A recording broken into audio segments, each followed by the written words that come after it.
Bueno, dicho lo anterior, yo invito a que vayáis haciendo preguntas. Yo simplemente hago una pequeña puntualización primero. Cuando presenté, por ejemplo, a Sacha, después comprobasteis que bueno, lo bueno que es transmitir siempre en positivo. Es decir, yo lo dejo como se suele decir ahora, ahí queda, pero ¿cómo cambiaría si todos los que estamos en el mundo del arte, cuando contásemos lo nuestro, empezásemos contando en positivo? Pero bueno.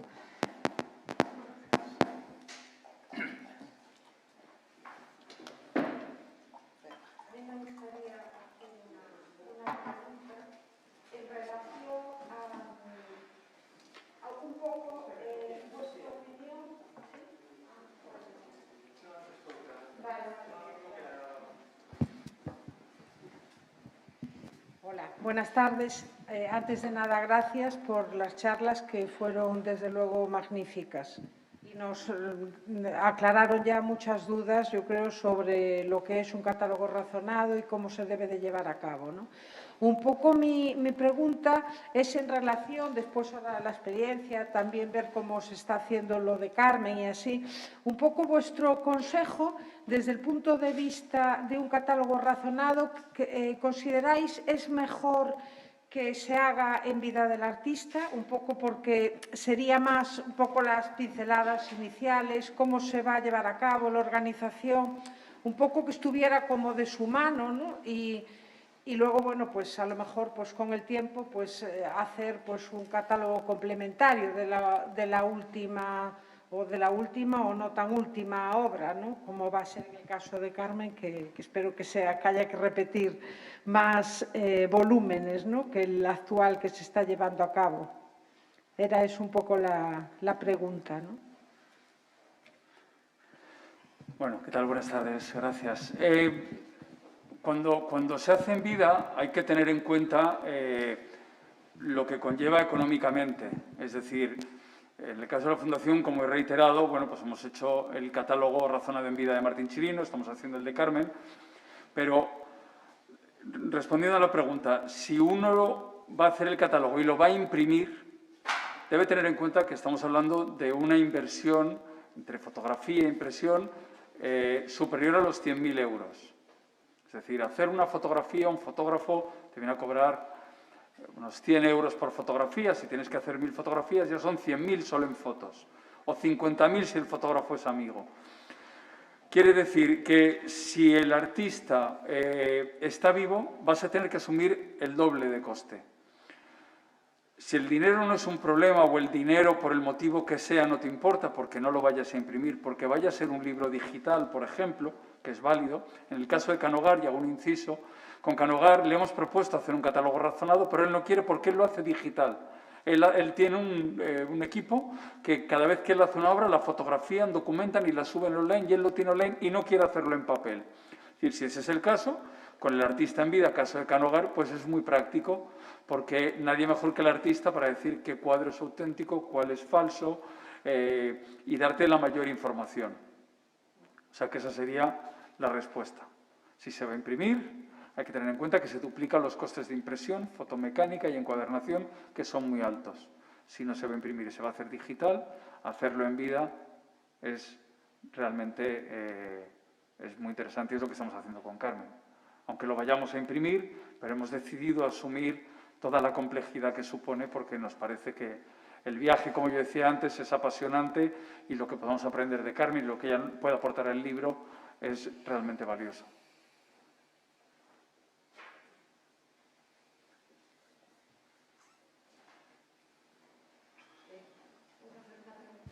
Sí. Había una pregunta por allí al fondo y ahora Pilar. Una pregunta. Bueno, yo soy de familia de Colmeiro, mi abuelo es Manuel Colmeiro, y estamos pensando en hacerlo ya con Miguel Fernández, hemos hablado varias veces, en fin.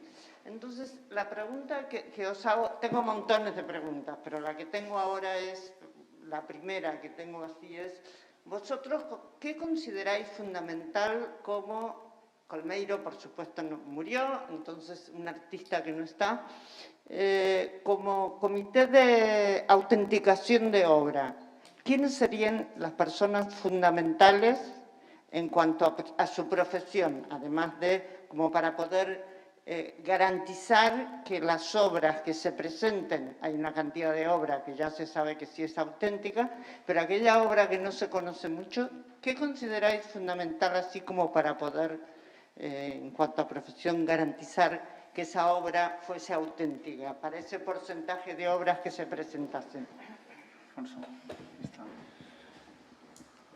Bueno, los catálogos razonados y los comités de autentificación no tienen por qué estar relacionados, aunque se supone que el autor del catálogo razonado debería estar en el comité. Son dos temas diferenciados, tan diferenciados como que es muy frecuente que en catálogos razonados ya editados, estoy pensando en el de Millares, muchas veces los propietarios, coleccionistas, casas de subastas siguen insistiendo en la certificación en este caso de la viuda, o en el caso de Millares del llamado Comité Millares. Es decir, hay ocasiones que aunque se haga el catálogo razonado, el Comité Millares sigue existiendo y sigue autentificando. Especialmente porque hay algunos casos en los que los catálogos razonados son dedicados a una parte de la técnica, imagínense a la pintura, porque es importante subrayar que los catálogos razonados muchas veces son mecanismos de exhumación de nuevas piezas, es decir, uno publica un catálogo razonado y 2 años después aparece un cuadro que ha estado en Estados Unidos perdido y nadie sabía su existencia, y efectivamente nos enfrentamos a ese problema. Yo siempre recomiendo que los comités de autentificación sean cortos de personas, es decir, de integrantes del comité. Desde luego la familia tiene que estar en un lugar prioritario y luego evidentemente tiene que haber, en fin, bastaría con que hubiera 2 expertos. Antes he hablado de esa expertización que llamo, en fin, que se podía explicar casi excéntricamente, el crítico o críticos que hubieran estado cerca del artista en vida, los que no estando en vida sean expertos en su obra porque la han comisariado o se han enfrentado a ella críticamente, los que conozcan bien el arte de su tiempo, en especial en el lugar en donde ha residido el artista, donde ha desarrollado su obra, y finalmente si todas esas clasificaciones no pudieran cumplirse, pues con expertos en el arte de su tiempo, ¿no?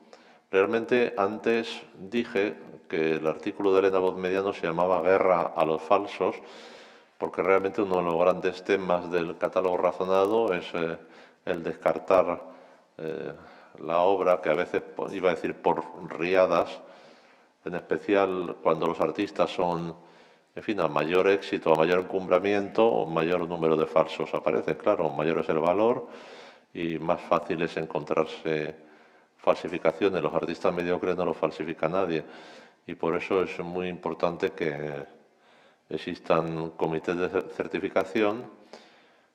En fin, igual que hay modelos, otro día podemos hacer jornadas de comités de certificación. Lo digo porque la técnica va desde algunos comités de certificación. Bueno, muchas veces los comités de certificación tienen que tener auxilio jurídico, es decir, yo conozco algunos casos de personas que tienen cuadros falsos y han litigado contra los comités o contra los expertos. Y además es necesario el estudio de lo que podemos llamar los modelos de los comités de certificación. Hay algunos comités, por ejemplo, que destruyen las obras que no son consideradas auténticas.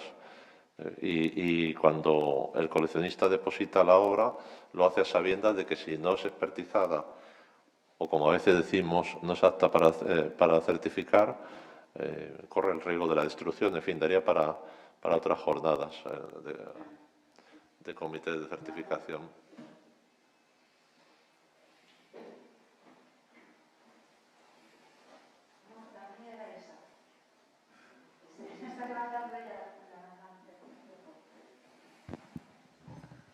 Hola, buenas tardes. Gracias, Patricia. Muchas gracias a todos. Yo hablo como portavoz y viuda de la Fundación Manuel Moldes y entre una de nuestras prioridades a largo plazo, me imagino, por el valor que tenemos es hacer un catálogo razonado de su obra. Entonces, me gustaría, si podrías decirnos qué pasos se pueden ir dando para ir avanzando en facilitar el trabajo de la gente que pueda hacer el catálogo razonado desde la propia familia. Hola, gracias. ¿Vosotros queréis hacer un razonado, según entiendo? ¿El artista es familiar vuestro o es familiar vuestro? Y queréis saber cuál es el proceso. Bien, el proceso primero es necesaria una labor de investigación, es decir, reunir todas las obras que él ha hecho. Esas obras, que es una cosa que no hemos dicho, ni Alfonso ni yo, las obras no tienen por qué ser en el catálogo razonado todas, me refiero. Tú puedes hacer un catálogo razonado que sea solo de óleos, pero tienen que salir todos. Incluso los primeros óleos que hizo, de los que se avergüenza, tienen que estar. O puedes hacer un catálogo razonado de dibujos, pero tienen que estar todos. Nosotros, con Julio González, estamos haciendo el catálogo general razonado, que incluye absolutamente todo lo que él hizo. Y con Carmen también vamos a hacer el catálogo general razonado. Dicho esto, primero tenéis que definir qué queréis reflejar: pintura, escultura, dibujo. Y una vez que lo tenéis, hay que reunir toda la obra que ha hecho, tenéis que confirmar que es toda la que hizo, hay que documentarla, conocer la ficha técnica, la procedencia, dónde se ha expuesto. Todo eso es una labor de documentación, es lo que hace profesionales como Alfonso. Cuando lo hacéis hay que fotografiarlo y finalmente, cuando ya tienes toda la información y las fotografías, lo compones en un libro, si lo quieres publicar, o lo subes a un sitio web. Ese vendría a ser el proceso.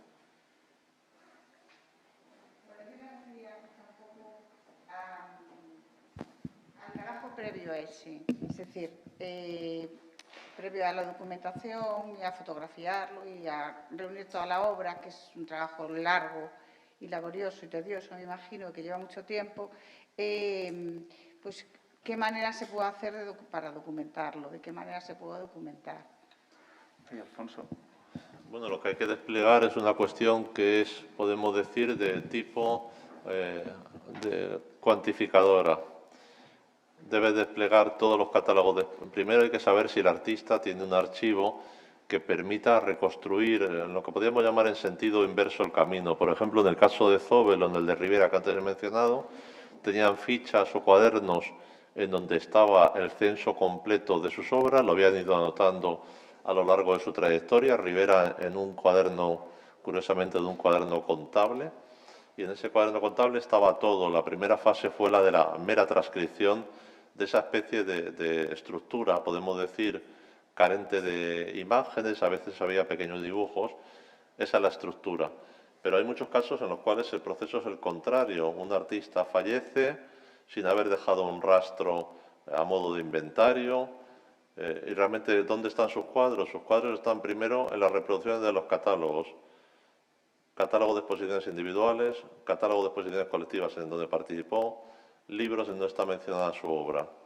Por supuesto que fotografías, tanto de fotografías, podemos decir, de estudio, como fotografías de exposiciones que permiten alcanzar ese corpus.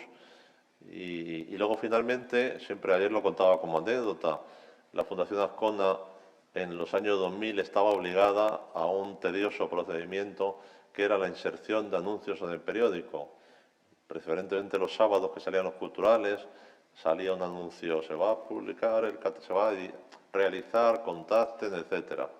Actualmente, lo hablábamos también ayer, hay que ver la facilidad que hay a través simplemente de perfiles de redes sociales para comunicar al mundo que estás haciendo un trabajo y hacerlo de un modo periódico y comunicar que esa llamada a quienes puedan ser sus coleccionistas, aparte de que un catálogo razonado tiene luego un componente de detectivesco, es decir, si un artista ha estado en Buenos Aires y sabemos que ha expuesto en un museo, y sabemos que luego, imaginemos, algunas de sus obras se quedaron en ese lugar, pues hay que acudir a la búsqueda de rastros, ¿no? ¿No? Es una labor muy parecida al de la búsqueda científica, al del investigador del delincuente, al de quien busca rastros y busca huellas que quedaron por el camino. Realmente es algo muy semejante.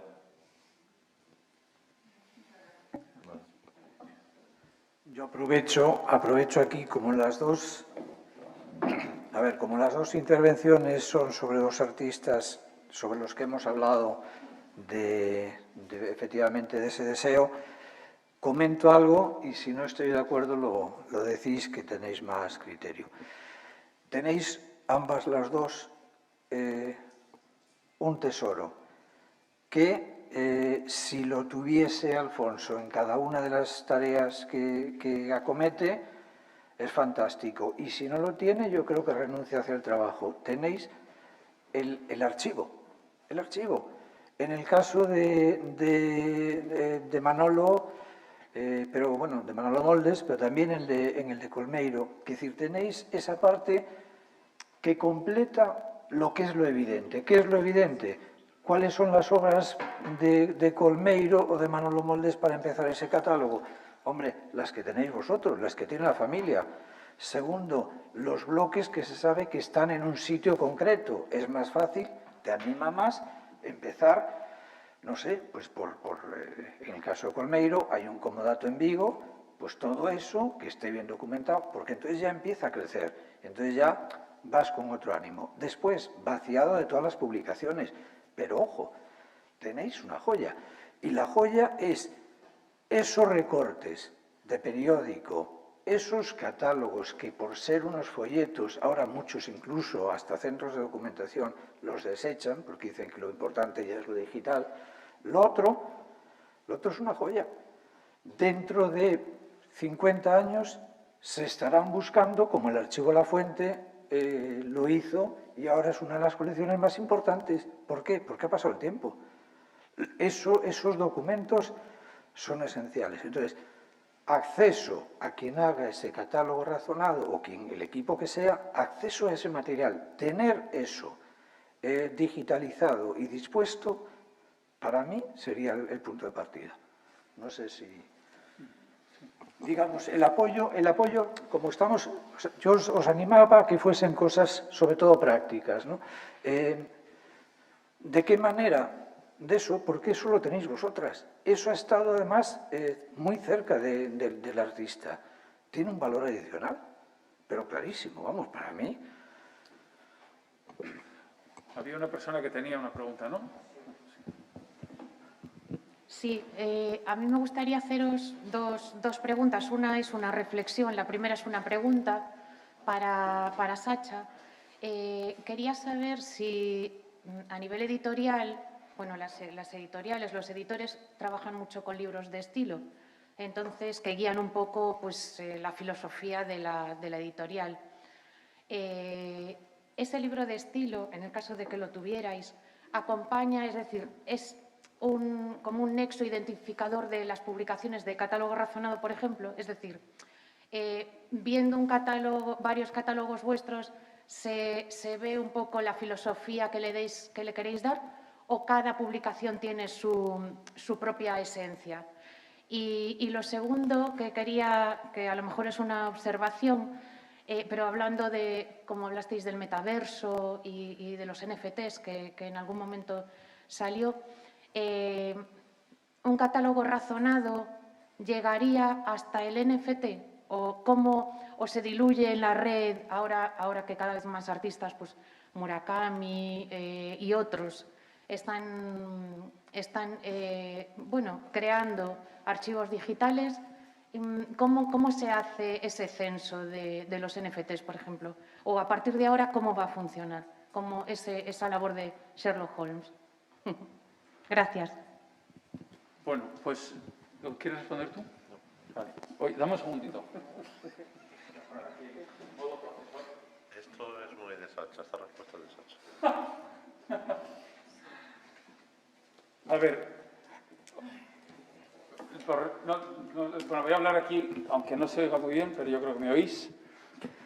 Cada libro tiene, si no, no sería lo que yo decía, un libro con vida propia, pero sí hay elementos que son comunes a todos. Por ejemplo, el lomo que sea cuadrado, que aparezca el logo de la Fundación Azcona arriba, que se lea de abajo a arriba. Tienes la impresión a la francesa o a la inglesa, es decir, puede ir de arriba a abajo. ¿Esto qué permite? Permite que tú lo leas muy bien así, pero que cuando lo pongas en una mesa, porque es un objeto bonito, también lo leas. Luego también el formato, todos son 29 por 29. Luego, parezco un vendedor de enciclopedias caseras, ¿no? Aquí aparecen todos los países, hasta el año pasado. Luego procuramos que tengan un entelado, aunque puede cambiar, en el caso del Brosa no lo tienen. Nos gusta que tengan la firma del artista y luego sí hay un formato común que es que tenemos los códigos QR con la traducción. Antes lo hacíamos incluyéndolo en el libro, pero eso lo encarecía porque había que meter páginas. Y el código QR también es lo que hemos utilizado en el libro de Canogar, como he dicho antes, que al final del libro hay un código QR que lo escaneas y te lleva al documental que hemos visto. Entonces, lo que hacemos es incluir siempre los títulos, los textos institucionales al principio, porque normalmente lo que hacemos es colaborar con museos. Aunque nosotros hacemos el libro, pero hay museos que ponen su sello como un marchamo de calidad. Lo hacemos con el IBAM, con el Reina Sofía, con el Museo de Bellas Artes de Asturias, por ejemplo, con la Diputación de Granada. Por lo cual, resumiendo, eso sería los elementos que sí son comunes a todos los libros. Y después de los textos institucionales, hay un texto del propio autor que explica cómo ha hecho el libro, que te explica por qué la ficha es más o menos larga o más o menos de esas características. Y luego ya finalmente viene el libro. Esos son los elementos comunes que tienen todo. Pero luego, pues, suele variar. A veces la sobrecubierta cambia, a veces no hay sobrecubierta, a veces no hay tela. Pero esos 5 o 6 que he dicho son los elementos comunes. Respecto a los NFTs, es algo que hemos estado viendo y yo, de hecho, he estado hablando estas semanas pasadas, las últimas semanas he estado viendo también cómo convertir, cómo transformar nuestros libros a NFT, pero la realidad es que ahora mismo es algo muy complicado por derechos de autor de fotografías. He estado hablando con Begap, he estado hablando con Christie's, con Sotheby's, de hecho antes de ayer con Christie's. Entonces, es un tema en el que no queremos entrar de momento. Nos parece que está demasiado en pañales. Sí es cierto que me refiero en pañales a la parte de autoría. No quiero soltar aquí un rollo sobre los NFTs, pero cuando se trata de obra original, de alguien que hace un dibujo, esa persona puede venderlo, no hay ningún problema porque es su obra. Pero si tú haces un catálogo razonado, cuando nosotros hacemos un catálogo razonado de Maruja Mayo, hay que pagar a la Begap, que es la que gestiona los derechos. Nosotros siempre le pedimos a los herederos que tienen que renunciar a los derechos, porque si no ya el coste sería inasumible. No podemos pagar encima por cada fotografía. Entonces los herederos lo asumen, renuncian a los derechos y Begap no nos cobra. Pero en los NFTs, si bien es cierto que no hay legislación que obliga a Begap a cobrarte, no está claro si la sucesión Julio González, por ejemplo, o la sucesión Picasso, te pueden llegar y decirte, señores, por haber hecho esto, me tienes que pagar. Entonces, en lo que no es obra original propia de un artista, ahora mismo está muy oscura la legislación en cuanto a derechos y en cuanto a reproducción.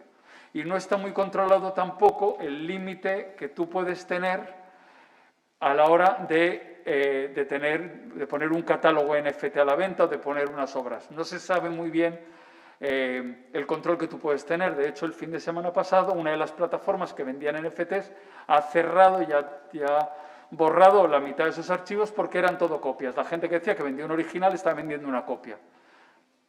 En resumen, es demasiado pronto. Nosotros seguimos siendo fans del papel, nos gustan los libros en papel, subimos las traducciones a la web, pero seguiremos haciendo en papel, ese es nuestro interés. Y no sabemos si en un futuro puede que hagamos NFTs o que lo subamos todo a la nube, Pero hoy por hoy el mundo de los NFTs y el arte es bastante oscuro y es demasiado prematuro para responder. Perdón, y un inciso. Respecto a Christie's y a Sotheby's. Sotheby's ha dicho que ellos se niegan a vender NFTs, Christie's sí ha vendido alguno, pero me dijeron hace poco que salvo que el NFT de un cuadro de Picasso que exista, eso es a lo que me refiero cuando venden NFTs, Christie's me dijo que ellos solo venderían un NFT de un cuadro de Picasso si fuese una obra que tuviese un valor especial, pero que de lo contrario prefieren no meterse en ese tema. Es decir, la propia casa de subastas reconoce que es un asunto muy oscuro.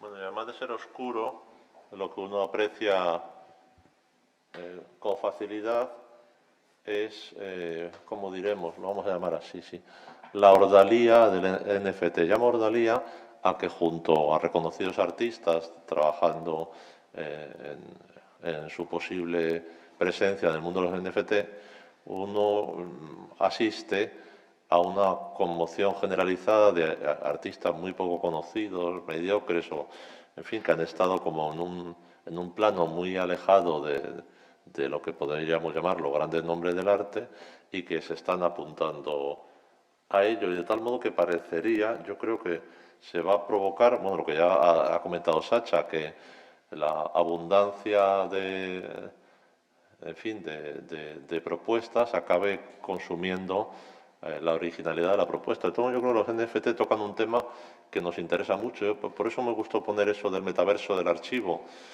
porque me parecía que al final acaban tocando uno de los temas de los catálogos razonados, que es la originalidad, es decir, la autentificación y la posesión de una obra única, que al final el catálogo razonado, en fin, por decirlo de una forma un poco vulgar, acabarían siendo una suma de NFTs impresos sobre papel.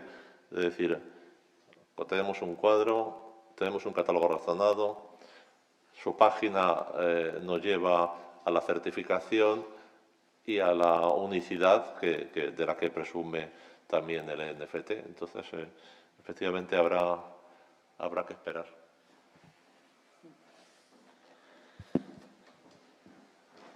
Y luego hay que añadir una cosa que se me olvidaba, que es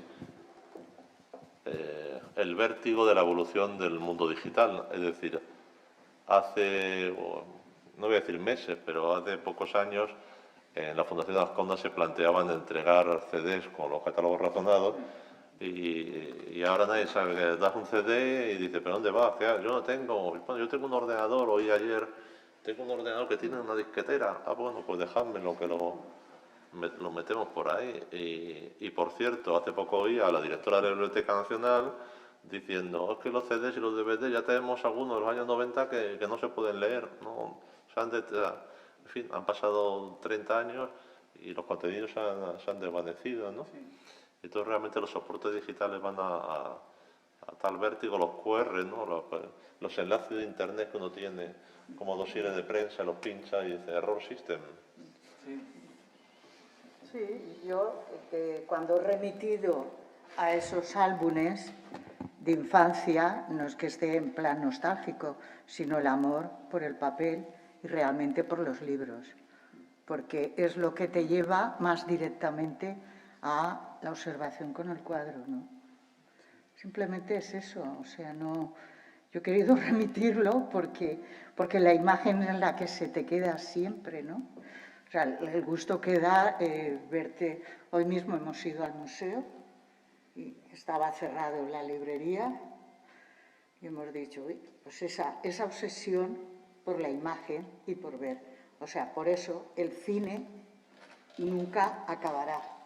No puede acabar el cine, ni puede acabar los libros. Pueden haber muchas maneras y muchos modos, pero... Y bueno, y eso que es importante. O sea, ya todo el mundo nos movemos, y más los artistas. Si te pide la galería alta resolución, estos 5 cuadros, los tiene, ¡pum!, al momento. Ya no es eso de tal y cual, pero tú lo que puedas ver al ojo es lo que es visitar los museos, las galerías, los libros. Bueno, una cuestión que parece muy clásica y muy antigua, pero es la que la que yo apoyo desde mis álbumes de infancia, que me ha remitido al gusto por saborear un catálogo de estos. Y que un NFT no se pueda acariciar, que eso es muy importante de un Eso libro. también. Que el mayor placer es cuando tienes un libro y de repente haces así, lo acaricias, como si fuera un perro, un gato, ¿no? Claro. Y eso es un gusto que te sale espontáneamente. Pues chico, eso que pierden los NFT sí que nos llevamos los bibliófilos, ¿no? Sí, bueno. Hola, buenas tardes.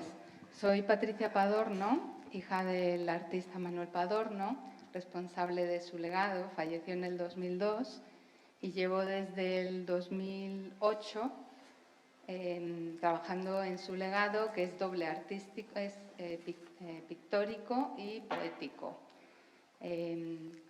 Estoy ahora mismo trabajando en el catálogo razonado.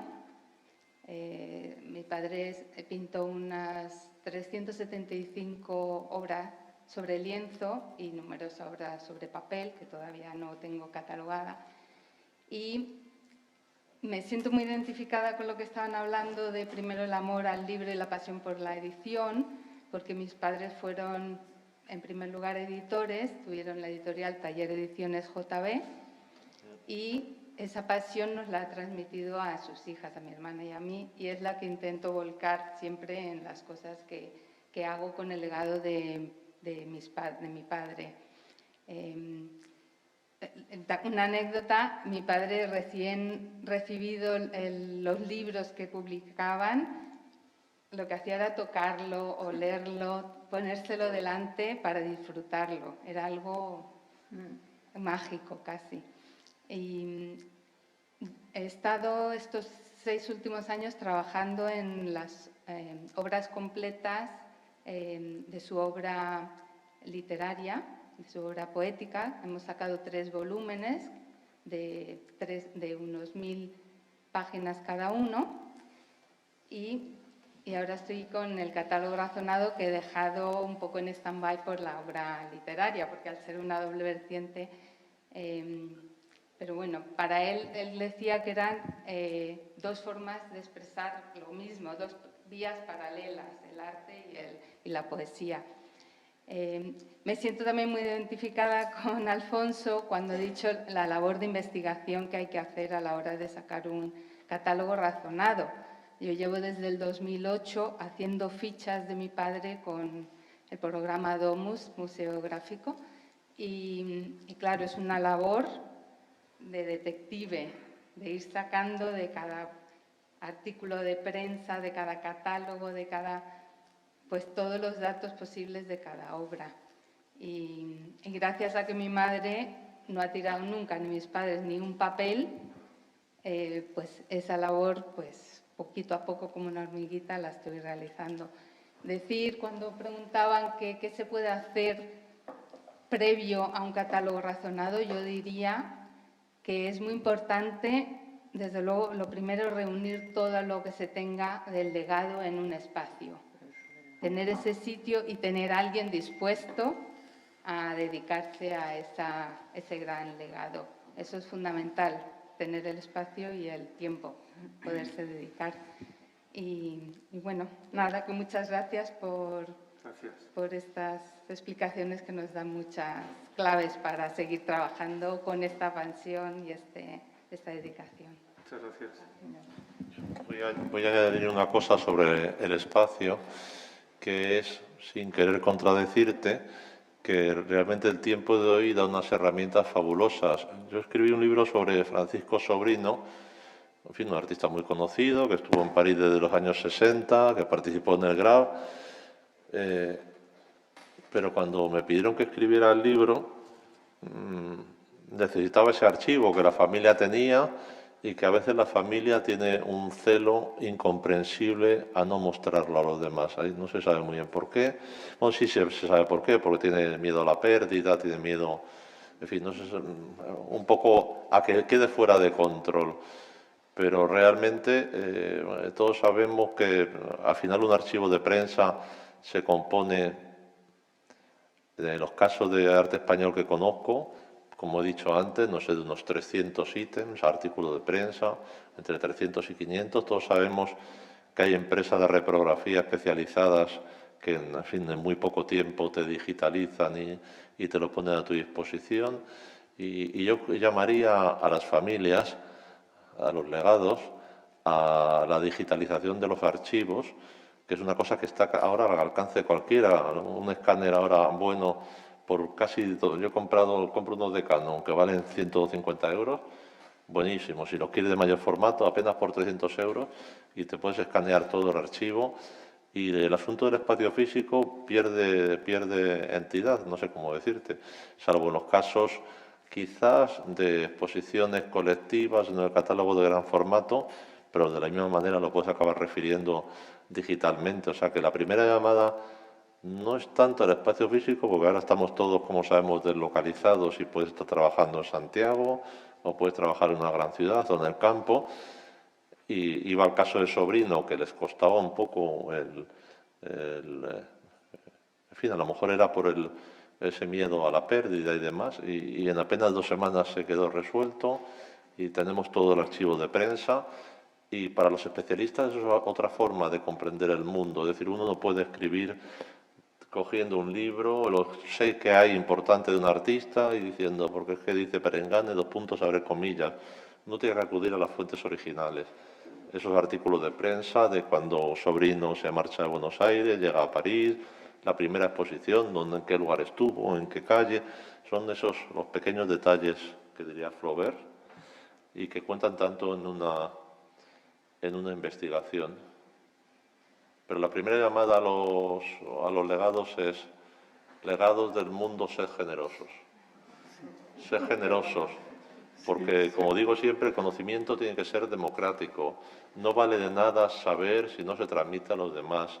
No vale de nada guardar conocimientos. No vale de nada guardar archivos en una esquina, porque a lo mejor resulta que el artista pintó a la marquesa de Perimplín y no le hubiera gustado ver que ese artista luego abstracto había pintado a la marquesa y a su amigo el duque. No sé, el caso de Palazuelo era paradigmático. Cuando estuvo en Madrid, las fronteras españolas se abrieron en 1948.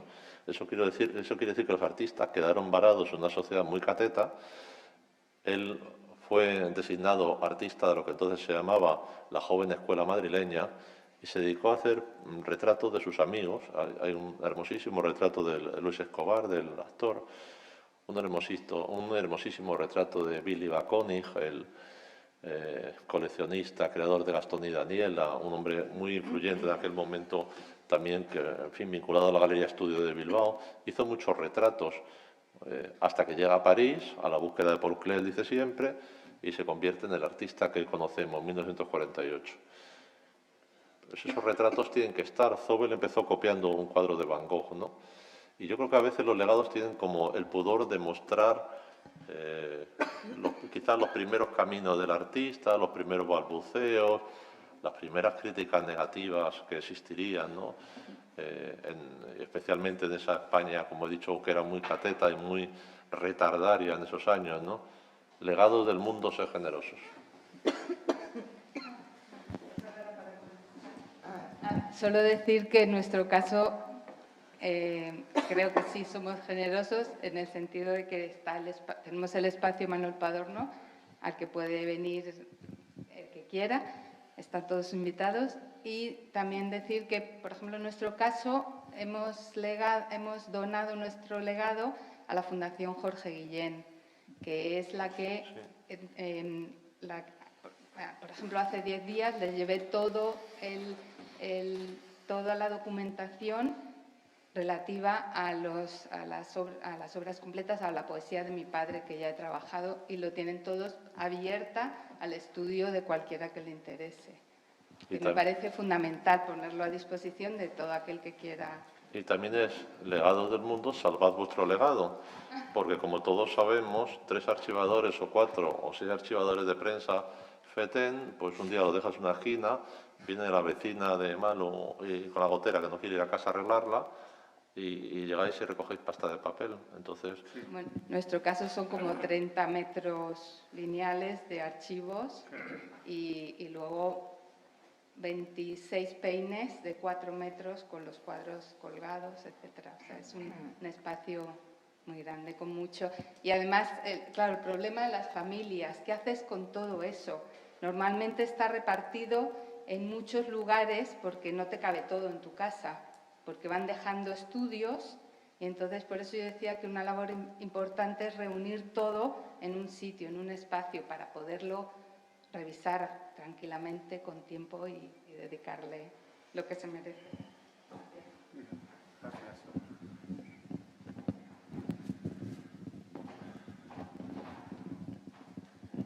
Hola, buenas tardes. Mira, yo te quería hacer una pregunta, Sacha, Sí. porque has hablado mucho de la calidad de reproducciones. Sí. Cuando te enfrentas a un catálogo, a veces las obras no existen, sobre todo si son de las primeras épocas, se han perdido, no están localizables. Y te enfrentas a veces a reproducciones que son de negativos, mal conservadas. En ese caso, ¿cuál es el límite de calidad para reproducir? ¿O es preferible no hacerlo? El criterio que nosotros seguimos, gracias por la pregunta, el criterio que nosotros seguimos es, la orden que yo doy a la imprenta es, la foto sale esté como esté. Es el mío. Es decir, ¿qué es una foto mala? Es una foto mala. Por ejemplo, nos ocurrió con el catálogo razonable Luis Fernández, él tenía muchos dibujos y entonces había hojas que estaban, el papel más oxidado y otras no. Entonces, en fotomecánica podías hacer que el papel volviese al estado normal y estuviese blanco, prístino, pero entonces no parecía real. Lo primero que hicimos fue falsear el color y establecimos un color amarillento homogéneo para todas, pero había una que el papel estaba literalmente empapado, era una pelota marrón y ahí no había manera de arreglarlo. Era una bola marrón arrugada donde se medio ve un conejo y sale una bola marrón horrible. Pero es que es el libro, o sea, tiene que estar. Y si no tiene calidad, se pone una foto pequeña. No hay otra. Es el criterio que nosotros seguimos siempre. Y vamos, se nos ha ocurrido con el Pablo Serrano, hemos bajado una foto de Google que solamente tenía la familia en una web. O sea que preferimos eso, porque creemos que también la calidad es haber encontrado la obra para nosotros. Es decir, primamos el libro, el corpus general, a un criterio puramente estético y perfecto. No tiene por qué ser perfecto. Y luego hay que añadir otra cosa también, y es que hay algunos casos, algunos maravillosos, en los que hay un censo y no hay imágenes. Quiero decir, por ejemplo, siempre pongo el mismo caso, ahí tenemos uno así. En el caso de Manolo Rivera, él hace su censo y hace 6 espejos nocturnos. Y los censa, espejo 1, el 1 estupendo, porque lo tiene el museo, no sé cuánto. El 2 lo tiene una amiga tuya que conoces. El 3, pero de repente llegamos al 6 y no hay noticia de él, ¿no? Pero él lo tiene censado y no sabemos cómo será, pero tiene que estar sin imagen, no pasa nada. Porque siempre acaba sucediendo que años después, pues llega a la casa de subasta no sé cuánto y encuentras otra pintura de ese ciclo, indubitadamente firmada por Manolo Rivera, que firmaba todo, titulaba todo, ponía las medidas, ponía en todos los cuadros iluminar a 10 centímetros, separar 10 centímetros de la pared e iluminar con luz indirecta para evitar sombras. En todos sus cuadros está anotado. Y el puzzle se recompone. Ya he dicho antes, por ejemplo, cuando se hizo el catálogo razonado de Tapies, pues cada volumen hablaba de lo que había pasado entre el primero y el segundo, entre el segundo y el tercero, a través de apariciones, podemos decir, de lo que he llamado antes exhumaciones. Alguien declaraba tener ese cuadro. Yo es que tengo este cuadro, yo no sé por qué no me han llamado ustedes y tal. Sí. Pero tengo este cuadro.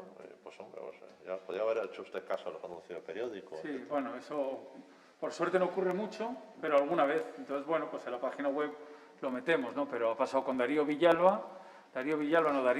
Con Darío Regoyos nos apareció un cuadro en el último minuto Pero bueno, y con Chirino, por ejemplo, ocurrió una cosa curiosa, y es que él hacía, como digo, maquetas pequeñitas en hierro, que las hacía para él, y luego pues hacía la pieza grande, y a medida que él iba envejeciendo me refiero a pasar de los 93 a los 96, porque Martín con 92 años seguía metiendo leñazos al hierro, pero él ya pedía a una persona que le ayudase.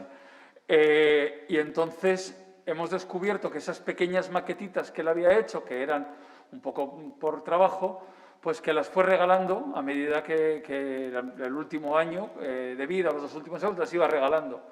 Y de pronto han aparecido en subastas, y eran obras que él nunca había querido o él no había pretendido y que no teníamos ni documentadas, ¿no? Y de pronto nos hemos encontrado con una obra muy extensa que desconocíamos, pero bueno, forma parte de la aventura, que es muy divertido. Yo, aprovechando, mientras estaba hablando Alfonso, consulté así un poco, me habéis visto rápidamente, 100 páginas de uno de los 5 volúmenes de la obra de Paul Klee, creo que después todavía salió 1 o 2 más, vi 8 ya o 9 referencias con bibliografía incluso, pero sin imagen. Yo recuerdo catálogos razonados en los que incluso se diferencia, que ya es un poco la precisión, poner una mancha, simplemente un fondo, cuando se saben las medidas de la obra y nada cuando no se saben. Es decir, ¿por qué? Porque todo esto, lo decía muy bien Alfonso, todo esto es un catálogo razonado, te descubre a otro artista. A partir de ahí, tú lo ves en su totalidad y entras sin entrar por lo que los otros han indicado cómo debes entrar.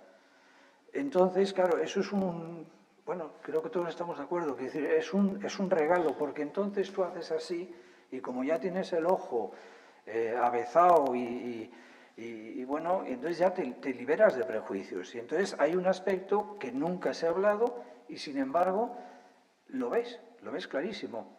Perdonad que recurra también a eso que se ha dicho de Abuelo Cebolleta y os haga dos recuerdos en voz alta. Una persona maravillosa, Javier Mazariegos, que se había enamorado del personaje y del artista Rafael Baiseras. Vivían los dos en Segovia. Hizo no un catálogo razonado, pero casi. El catálogo más completo de toda la obra de Rafael Baiseras. Bueno, no lo conoció. Él después decía, es que yo a veces salgo a Segovia y lo veo. Dice, bueno, y nosotros nos lo creemos, es decir, porque llegas a tener como tal conocimiento, es decir, un catálogo razonado de estos es que te da, o sea, te dice de dónde está viviendo, te dice por dónde está paseando, qué está mirando. El otro recuerdo, digamos ya autobiográfico, yo trabajé en la Fundación Torrente Ballester. Uno de mis primeros empeños fue recrear uno de los lugares de trabajo de Torrente. ¿Cómo? A través de fotos. ¿Por qué? Hombre, para mí es esencial. Un escritor tiene el rincón de trabajo y alguien que es especialista le dejas ir a ver allí y entonces saber, cuando él estaba y se sentaba a la máquina a escribir, qué es lo que tenía aquí y qué es lo que tenía allí. Es decir, eso es básico. Inmediatamente te da un chorreo de información. Otra cosa que se podía hacer era simplemente digitalizar las dedicatorias. Claro, no es las dedicatorias sin más, es que a veces hay dedicatorias que según la fecha te sitúan acontecimientos. Bueno, en este mismo caso estábamos preparando una exposición.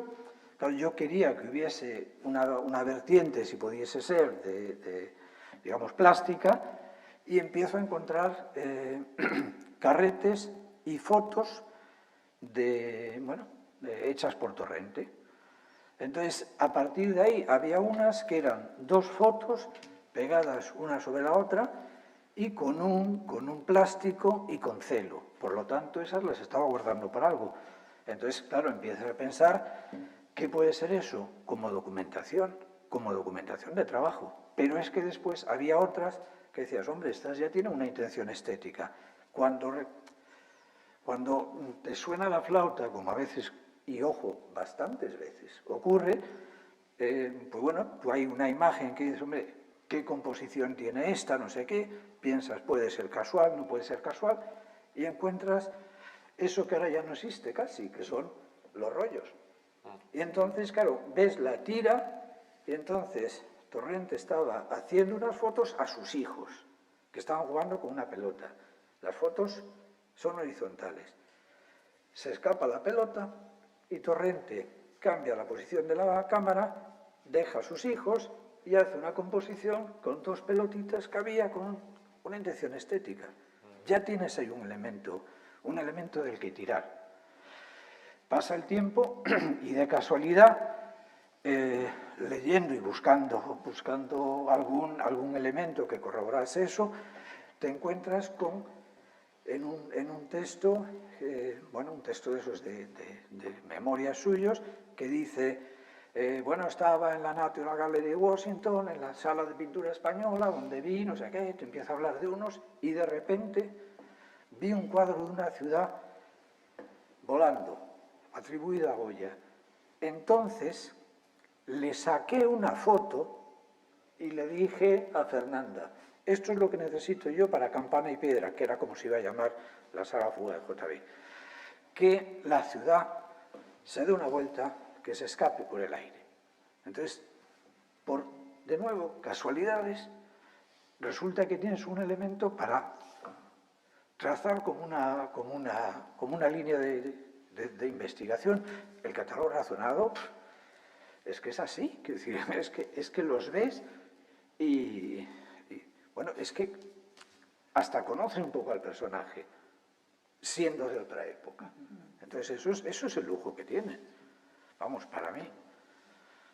Luego pesa mucho, eso sí.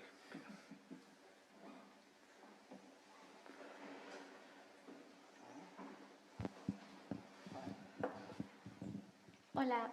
Bueno, primero que todo, gracias por las intervenciones porque he aprendido muchísimo del tema, que nunca había tocado este tema del catálogo razonado, la verdad, y es muy interesante saber cómo se realiza. Y precisamente mi pregunta va sobre la realización y justamente la finalización, que me parece importante, creo que preguntaros cuándo se entiende o cómo se entiende que el catálogo está finalizado, porque como habéis contado, hay muchas veces en que aparecen cosas por sorpresa, cosas que pueden estar recogidas pero no tenéis imagen y de repente aparecen, o mismo haciendo un catálogo de una persona que está viva. ¿Cuándo se aclara que ese proceso de investigación por el momento para acabar ese catálogo ya está finalizado? En nuestro caso es el autor el que da por finalizado cuando te dice ya he documentado toda la obra que hay, en el caso de que el artista esté fallecido, ya la he documentado, yo creo que ya no va a haber más. Y hay un momento en el que acuerdas cerrarlo, porque evidentemente va a seguir habiendo subastas donde el cuadro va a cambiar de manos y es nueva información que deberías incorporar. Pero bueno, sencillamente estableces esa fecha de corte cuando él lo ha documentado todo.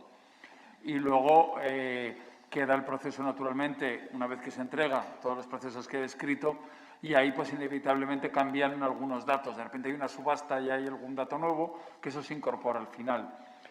Cuando el artista está vivo, sueles establecer fases, básicamente. En el caso de Martín Chirino, fue un poco hablando con él y dijimos, bueno, ¿cuántas obras hay ahora mismo? Hay 500.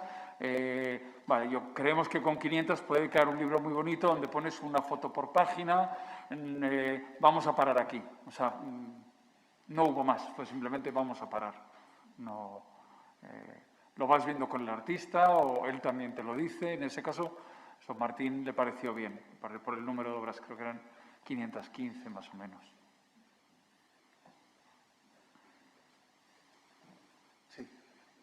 Mayo, por ejemplo, se conoce algún testimonio de que tiene más obra en Argentina y Brasil, donde estuvo viviendo pues, en la época de Rosa Chacel. Y luego quería preguntar también si ha salido Antonio Pérez, si el legado de Antonio Pérez está catalogado. Y de Manolo Rivera, si aparte de una obra que está catalogada, tiene más obra relacionada con Valdés Llanos, con Valdés Leal. Perdón. Son curiosidades, ¿eh? Bueno, empezamos por Antonio Pérez. Antonio Pérez, como sabéis todos, es un artista de Sigüenza que vivió toda su vida prácticamente en París después de recorrer los ríos de la península. Andarrío le llamó Juan Marsé.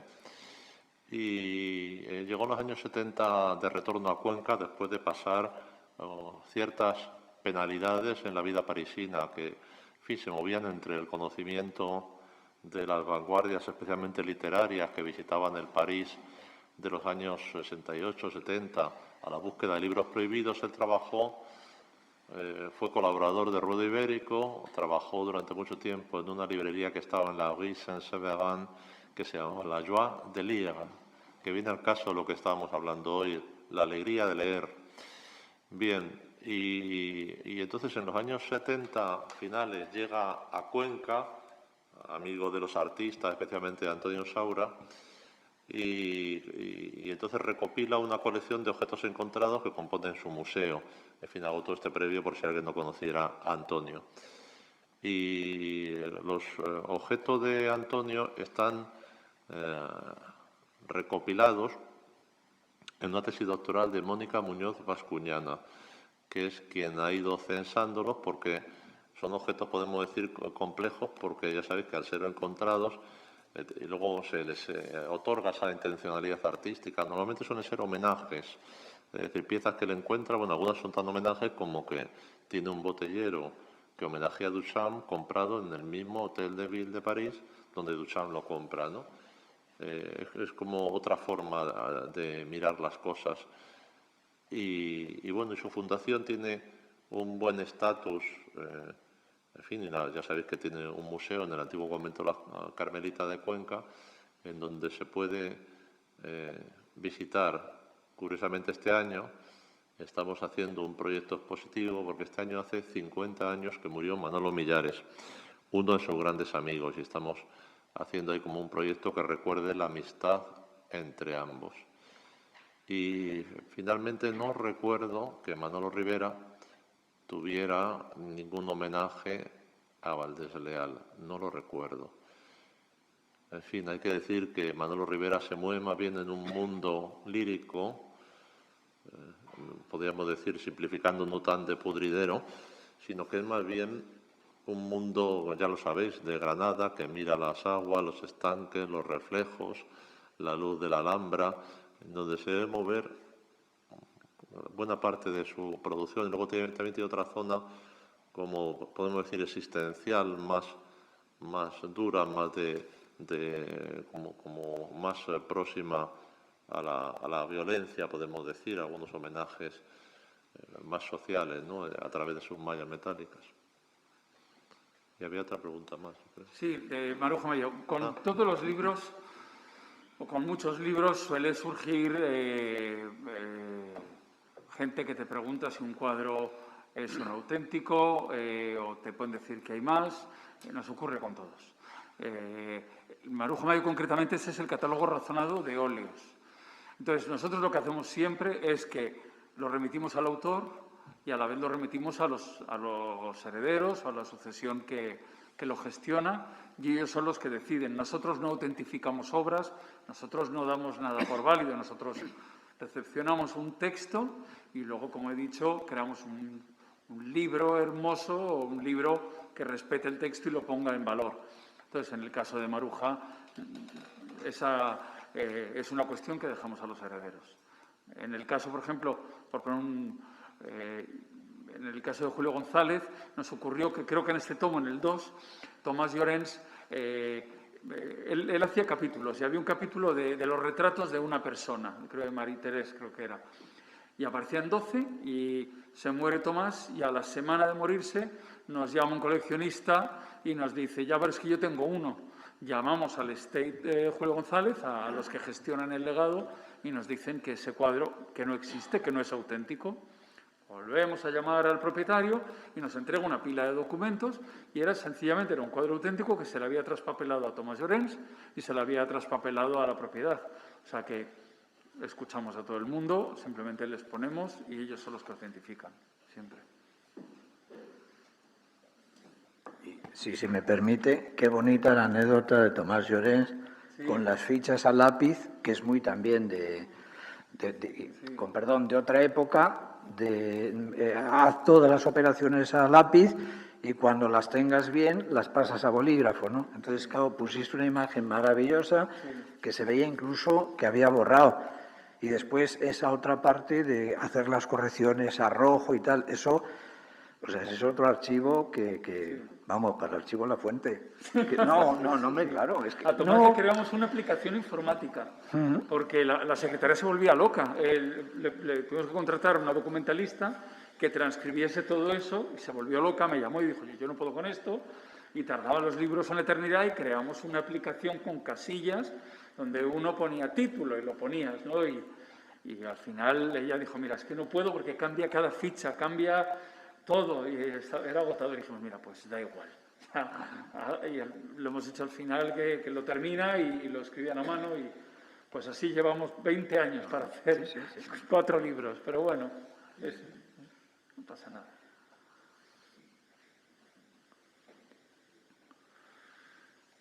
Pues nada más, ¿no? Bueno, ya hay una cosa así, como no ha salido, ha habido un par de alusiones, pero como forma que yo creo que vosotros es casi metodológica. Muchos catálogos razonados, y los vuestros, en los vuestros sí ocurre así, aparte de autoría, edición, está la figura de una institución cultural, museística. Cuenta, porque está bien que lo sepan con un poco más detalle, la función que hace, que decir, que el Reina Sofía pues esté como avalando el catálogo de Maruja Mayo, que el Iván esté avalando el Julio González, que el Marco, espero que en algún momento esté avalando, ahí lo dejo también. Cuenta un poco cómo es. Nos ponemos a hablar. Pues ya está. Mirad qué fácil se consiguen cosas. Abrir caminos. Ya después hablamos. Bueno, son negociaciones que hacemos cuando iniciamos un libro, buscamos cuál es el museo que representa mejor su obra o que tiene o que representa al artista y tratamos de llegar a un acuerdo, les explicamos el proyecto, buscamos su colaboración para difundirlo, para presentar el libro, para que nos presten documentación, para que faciliten el acceso al autor, para que nos presten fotografías. Bueno, forma parte, hay una parte burocrática, no hay una parte romántica allí, pero sí es ese marchamo que yo decía antes y que repetía Miguel, que permite demostrar pues, que el libro no es una autoedición de unos locos que se han juntado aquí para hacer un libro, ¿no? Y bueno, pues el Palazuelo lo hicimos con el MACBA y en el Reina Sofía, que era muy raro porque yo creo que era la primera vez o de las primeras veces que dos museos de ciudades opuestas, Barcelona y Madrid, se unían para hacerlo. El Brossa fue del MACBA también, el Julio González del Iván, que es donde está la colección. Bueno, y desde luego vamos a mantenerlo y en los libros que estamos, el Chirino 2, va a estar el Reina Sofía detrás, por ejemplo, con el Zobel, la Fundación March, se está volcando también, y seguramente con el Reina Sofía también firmemos para el catálogo razonado de Lucio Muñoz, que terminaremos en 1 año y medio, 2. O sea que sí. Una cosa muy bonita que yo creo que antes no has dejado claro porque lo va con tu conocimiento, pero que igual no lo has transmitido, que es cuando has dicho somos una fundación, bueno, evidentemente voluntarista, en el sentido de que no tenéis beneficios, es muy importante porque cada vez que se dice 200 o 250 euros, deben decir estos tíos se forran con los catálogos razonados. Sí. Pero realmente ya has contado muchas veces y yo he asistido a esas escenas que me cuentas de cuando las librerías te devuelven los catálogos razonados que han estado puestos para tirar, prácticamente, porque se han manejado y demás. Pero una cosa muy importante que es que cuando dices que no tenéis subvenciones, no solo no las tenéis, sino que no las aceptáis. No, es cierto, no lo Es decir, cuando alguien dice, hombre, nosotros podríamos ayudar y tal, entonces siempre decís con todo criterio que queréis ser libres. Y que entonces, claro, realmente admitir, imaginaros, 10.000 euros de una institución para un catálogo o el 50%, aún peor, pues convertiría a la fundación en rehén de la institución. Empezarían los presidentes de tal sitio a querer escribir, los logos, el otro logo, el crítico amigo que tenía que escribir porque ya se pasaba por allí, etcétera. Y la Fundación Azcona quiere ser libre. Sí. Entonces, por eso no quiere dinero de otros. Sí, es verdad. Y así lo hemos hecho y así lo vamos a seguir haciendo. Y es, bueno, hacemos lo que queremos y cada libro lo hacemos como queremos, sí, efectivamente. Bueno, pues no sé si hay algo más, si no es una bonita manera de terminar. Bueno, pues muchísimas gracias.